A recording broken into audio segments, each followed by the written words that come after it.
네, 안녕하세요. 8월 31일 라디오 금천 뉴스라인입니다. 첫 번째 소식입니다.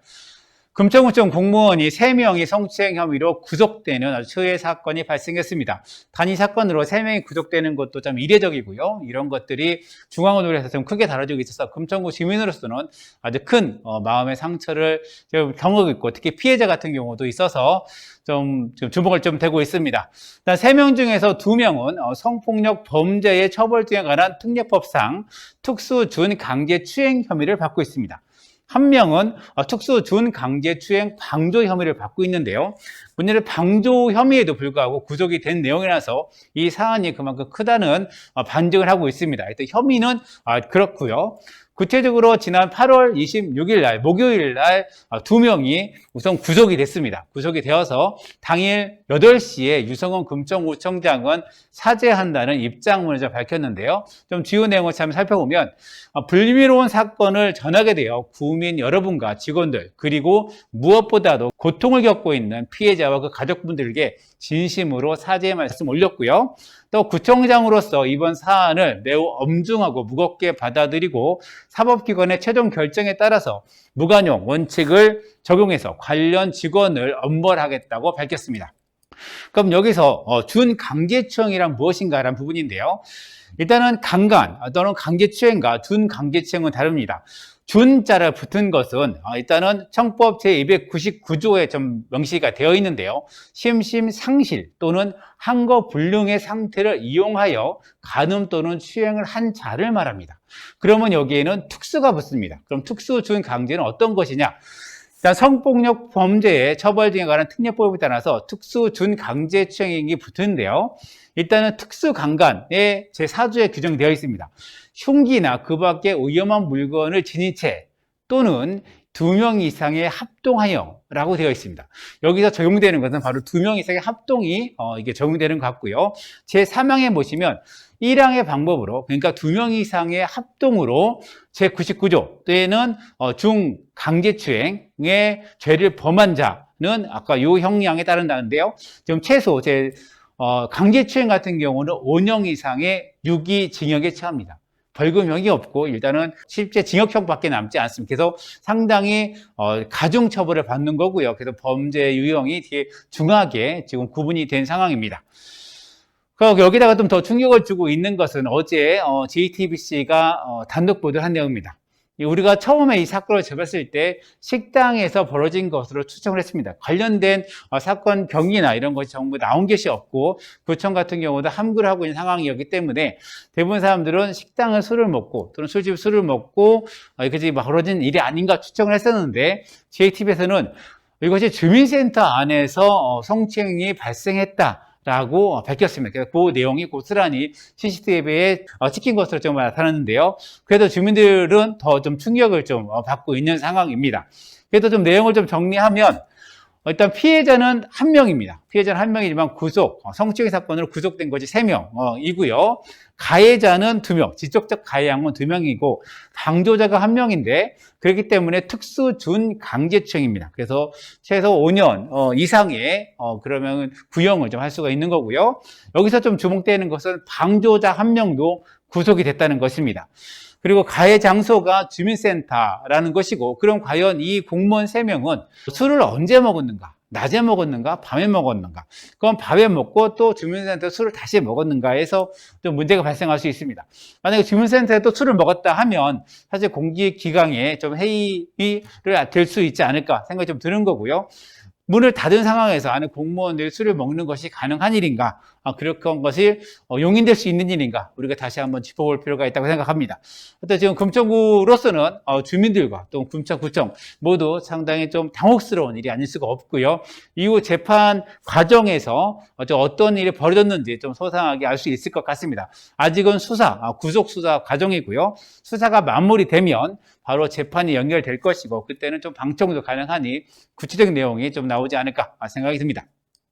다음 소식입니다. 제가 몇 번 전해드리겠는데요. 바로 내일입니다. 9월 1일 서부간선도로와 월드컵 대교 2개가 개통을 합니다. 12시부터 개통을 하는데요.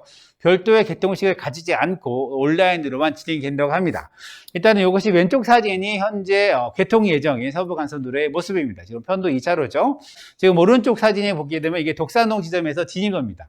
지점에서 이렇게 좀 만들어졌습니다. 그래서 9월 15일까지는 무료로 이용을 할 수 있고요. 9월 16일부터는 2,500원의 통행료를 좀 받게 됩니다. 그래서 좀 만약에 무료로 사용하게 되다 보니까 아마 혼잡도가 높을 것 같습니다. 그래서 한번 이용하실 분들은 그 전에 이용해 보셔도 괜찮을 것 같습니다. 좀 자세히 살펴드리면 서울시는 지금 서부간선 지하도로와 남부 강남 순환도로 그리고 동부간선도로에서 서울을 이렇게 빙 돌아서 고속화도로로 연결했다는 것을 좀 강조를 하고 있습니다. 그리고 더불어서 지금 이번에 만들어진 서부간선 지하도로는 일반적으로 터널이 상행, 하행이 있습니다. 그러면은 사고가 발생하면 그것을 처리하기 위해서 구급차나 소방차가 출동을 해야 되는데 이걸 차로가 막혔기 때문에 못 가는 경우가 많이 있었습니다. 그런데 이번에는 이렇게 피해 사고 차량이 이렇게 진입할 수 있고 또 사람 같은 경우는 상행선 아닌 반대 차선으로 넘어가서 반대 방향으로 탈출할 수 있는 이런 구조를 만들었다고 좀 더 밝히고 있습니다.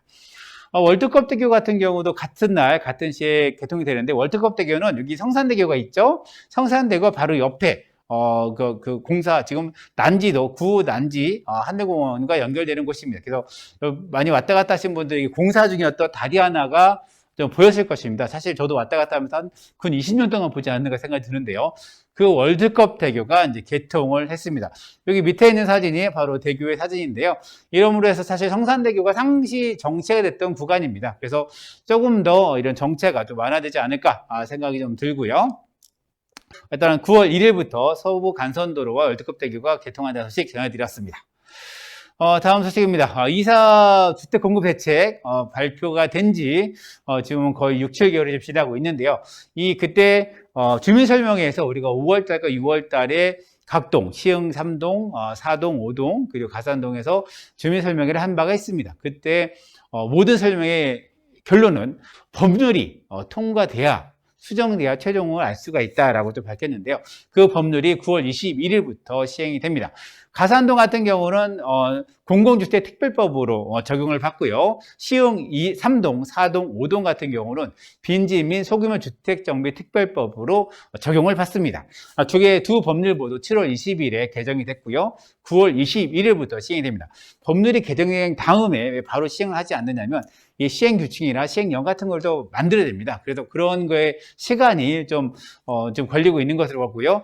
이 법은 3년 시한의 한시법입니다. 때문에 이 사업들은 3년 안에 사업이 어떻게든 시작이 돼야 혜택들이 적용되는 거고요. 만약에 그 안에 주민등록이나 이런 것이 안 되면 사실 이런 것을 적용받지 못합니다. 그렇지만 그 시점이 3년이란 시점이 어딘가의 부분도 좀 이렇게 얘기가 좀 달라지는 게 있기 때문에 그거를 법률적으로 상담을 받아보시면 될 것 같고요.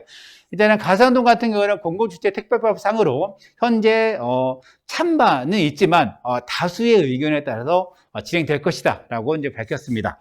시흥 3동, 4동, 5동 같은 경우는 일단은 소규모 주택정비 특례법상 주민의 찬반을 좀 받지 않습니다. 그래도 지금의 용역은 구청에서 수립을 하고 있는데 그 용역은 주민의 찬반이 있는 게 아니라 우리는 요것을 이렇게 구획을 할 것이다. 그리고 도로와 기반시설은 이렇게 설치할 것이고 그 안에서 각 블록별로 조합을 만들든 아니면 주민 협의체를 만들든 그 사업은 주민들이 협의해서 진행하면 된다는 부분입니다. 그래서 지금 시흥동 관련해서는 지금 용역이 지금 진행 중이고요. 그 용역이 다 끝나면 거기에 대한 설명회가 또 진행될 것이라고 군은 밝히고 있습니다. 그래서 여기에 선정됐다고 해서 사실 많이 골목골목 들썩들썩하고 주민들이 관심을 가졌는데요. 이것이 좀 이렇게 용역 중이다라고 정리가 되면 될 것 같습니다. 9월이나 10월 정도의 용역 결과가 나오면 그에 따라서 어떤 스텝을 밟지 않을까 생각이 듭니다. 네, 다음 소식입니다. 주민들의 예술 작품은 쓰레기다라는 제목인데요. 일단은 어울쌤, 문화예술 창작소죠. 시흥 5동에 위치한 어울쌤에서 사실 주민들이 만든 그리고 예술 작품들을 공지나 작가에게 공지나 연락도 없이 쓰레기로 처분했다고 해서 주민들이 공문을 하고 있습니다. 일단은 그래서 금천 문화재단으로 이관된 지 1년도 채 되지 않은 상황에서 이런 사건이 발생했고, 그래서 문화재단의 예술에 대한 좀 이런 전문성이 또 시험대에 올랐습니다. 이 해당 전시물은 일단 2019년에 진행됐습니다. 주민 주도 문화예술 프로그램이 해도대지라고 해서 만든 작품이고요. 또 더불어서 해도대지에서 강사로 참여하신 작가분들의 개인 작품에 그리고 공동체 작품으로입니다. 네, 일단 금천 마을활력소는 2020년 7월 1일자로 구에서 금천 문화재로 이관이 됐는데요.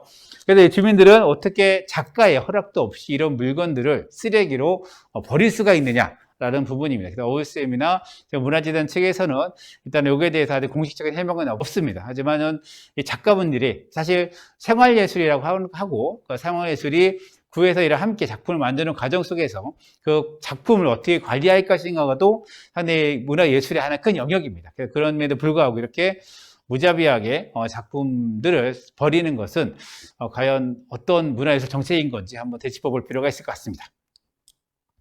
다음입니다. 이번에 화재용 긴급 대피 마스크, 우리 공공기관이나 지하철에서 많이 좀 볼 수 있는 이런 마스크인데요. 지금 시흥이동 복지타운에 이 마스크가 비치되어 있습니다. 그래서 한번 지나가다가 이 마스크의 유통기한이 얼마나 되지 한번 살펴봤는데요. 좀 2년이 지난 마스크가 아직도 방치되고 있어서 좀 수정이 필요해 보입니다. 일단 2014년에 제조된 마스크입니다. 유통기한은 5년이고요. 그래서 2019년 6월까지가 유통기한으로 표시가 되어 있습니다. 근데 또 문제가 좀 되는 것은 이것을 문의하기 위해서 시흥이동 주민센터에 문의를 했습니다. 그러니까 이제 알아보신 다음에 전화가 왔는데 청사 관리는 금천시설관리공단에서 한다라고 해서 연락 왔습니다. 사실 전화를 했죠. 하지만 공단 측에서는 주민복합복지타운에 2, 3층은 시흥도서관이 있고 시흥도서관에서 관리한다고 연락이 왔습니다. 최종적으로는 문화재단 시흥도서관 이것을 교체하기로 한다고 좀 밝혔는데요. 이 문제 같은 공간에 살고 같은 공간을 사용하는 사람들인데 이것을 어디가 주관하는 것도 사실 명시되지 않는 상황 속에서 관리를 기대하는 것이 좀 무리가 아닐까 생각이 좀 들었습니다. 또 주민들이 긴급한 시 사용해야 될 마스크를 제대로 관리하는 것도 큰 안전에 대한 큰 책무가 아닐까 생각이 듭니다. 다음 소식입니다. 이번에 코로나로 많이 힘드신 소상공인들에게 특히 소형 음식점 운영하시는 분들에게 좀 좋은 소식인데요. 고2일 금천구가 관내 2,934개소 소형 음식점에 10리터 납부bil증 50매 5개월분을 제공한다고 밝혔습니다. 그리고 가산 디자단지 출입구 신설에 4억이 좀 들어가 있습니다. 이런 예산을 구의회에 좀 제출했고요. 구의회는 이거 예산안과 더불어서 조례안도 함께 좀 처리할 예정입니다. 구의회는 9월 1일부터 9월 9일까지 좀 9일간의 일정으로 좀 임시회를 좀 개청하는데요. 내가 앞서 얘기했던 추경안을 좀 심사를 하고 행정재경위에 소관해서 구세 감면 일부 개정 조례안 박창희 의원이 좀 발의를 했고요. 그리고 자원봉사활동 지원조례 일부 개정안 윤영희 의원이 발의한 이 내용에 대해서 좀 논의를 하고 복지건설위원회 같은 경우는 김영석 의원이 저장강박 의심가구 지원조례안 저장강박이라 하면 우리가 쓰레기를 버리지 못하는 분들이 많이 있습니다. 그래서 온 집안을 쓰레기 더미 이렇게 만드는 쓰레기가 아니죠. 그분들 입장에서는. 그래서 옷가지나 아니면 어떤 폐기물을 우리가 봤을 때는 폐기물이지만 그분의 입장에는 뭔가 써야 되는 그런 물건을 보고 저장을 계속하는 그런 분들이 많이 있습니다. 특히 이런 분들 같은 경우는 사실 아동학대로 이어질 수 있는 부분이 있기 때문에 이런 부분에 대한 지원 조례 그리고를 김영석 의원이 좀 발의를 했고요. 그리고 류명기 의원 같은 경우는 긴급 재난지원금 지원 조례안을 좀 발의를 했습니다. 강수정 의원은 청년 기업 육성 및 지원에 관한 조례안을 발의를 했고요. 그리고 김경환 의원은 골목형 상점가 지정 및 활성화 지원에 관한 조례안을 발의를 했습니다. 그래서 좀 발의하신 분, 그리고 위에는 수정 발의, 일부 개정 조례안을 좀 했습니다. 그래서 의원 발의도 많이 있어서 9월 1일 본회의를 열고요. 그 다음에 상임위를 마치고 9월 9일 마지막 본회의를 통해서 통과를 합니다. 어떻게 주민들이 방청을 원하시면 금천구의회에서 신청을 하시면 되니까 우리가 사실 의원들이 어떤 일을 하고 있는고 이 조례안과 추경안에서 어떤 이야기가 되고 있는지 재밌습니다. 그러니까 꼭 한번 오셔서 방청하시면 좋을 것 같습니다. 네, 금천구에서 제가 하나 더인데요. 백승권 금천구 의장과 김용수 의원이 사랑의 장기 기증 운동본부 홍보대사에 위촉되었습니다. 지난 8월 30일이죠. 30일에 됐고요. 백승권 의장 그리고 김용수 복지건설위원장이 홍보대사로 위촉됐다고 이렇게 사진이 나왔습니다. 우리 기후학교 소식입니다. 지난번에 한번 말씀드렸는데 다시 한번 안내 드리는데요. 지난 8월 27일은 강의가 1강이 좀 있었고요. 9월 3일 이번 주 금요일입니다. 앞으로 3주간도 매주 금요일에 있는데 이번에는 탄소제로 어떻게 풀 것인가 한재각 에너지 기후위기 연구소장의 강의가 진행됩니다. 그래서 우리 기후위기 시기에 우리가 지역에서 마을에서 어떻게 대응해야 되는가 한번 고민하는 시간이 되었으면 좋겠습니다. 네, 오늘 라디오 전 뉴스라인이 준비한 소식은 여기까지인데요. 금천구 코로나19 확진자가 지난 금요일 날 29명이 발생했습니다. 언제까지 최대, 일일 확진자 중에서는 최대의 숫자를 기록을 했는데요. 지금 전국적으로도 2,000명 안팎의 확진자 계속 나오고 있습니다. 사실 여기에 대해서 백신도 있지만 우리가 일상적으로 개인 방역 수칙을 정하고 방역 수칙을 지키는 것이 바로 코로나19의 감염병을 이기는 과정이 아닐까 생각이 듭니다. 그래서 개인 위생관리 철저히 하는 또 한 주가 됐으면 좋겠습니다. 뉴스라인은 라디오 금천과 말씀은 금천이 함께 만들고요. 저는 진행의 이성호, 기술에는 김호경, 신선선 PD가 함께했습니다. 감사합니다.